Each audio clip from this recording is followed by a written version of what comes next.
Hi guys, I'm Nick Gray, and today I'm comparing the cameras on the Moto Z2 Force and the HTC U11.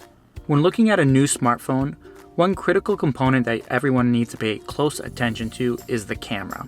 Most high-end cameras these days have really good camera sensors with large pixels, but just because you're spending $700 or more on a smartphone camera doesn't mean it'll actually take incredible photos. The new Moto Z2 Force has two camera sensors on the rear camera, both capturing images at 12 megapixels. The main sensor captures color information while the secondary one captures monochrome light information. The phone then combines the details from both sensors to create a single image, which should be brighter and more vibrant. Those sensors then are paired with f2.0 lenses, which let in a decent amount of light as well. Its front-facing camera has a 5 megapixel sensor with an f2.2 aperture 85-degree wide-angle lens. On the other side of today's comparison is the HTC U11. It has a single 12 megapixel sensor for the main camera, which is paired with an f1.7 lens. But it does have optical image stabilization.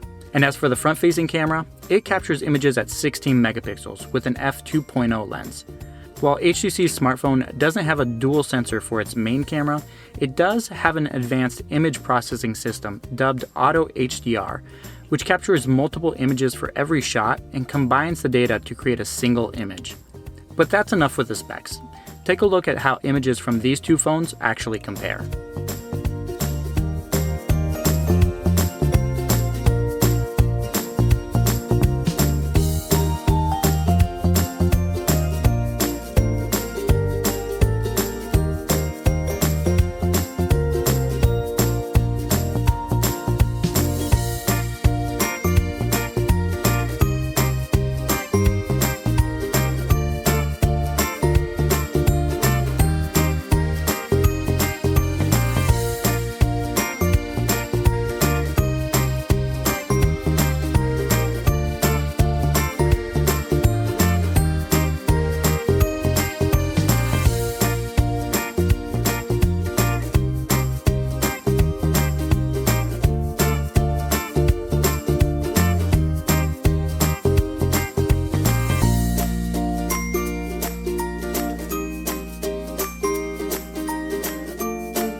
If you're taking pictures during the day, the U11 and the Z2 Force are pretty comparable.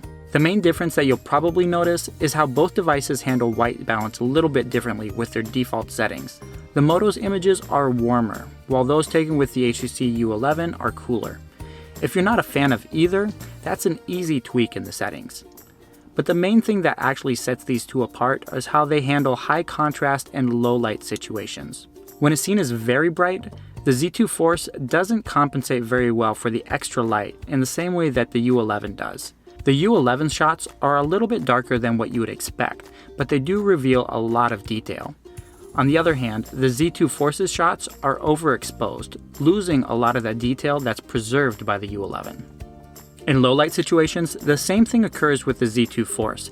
It fails to compensate for the lighting, leading to dull, dark images, while the U11 boosts up the ISO to capture more light, revealing a lot more detail that would typically lost in the darkness.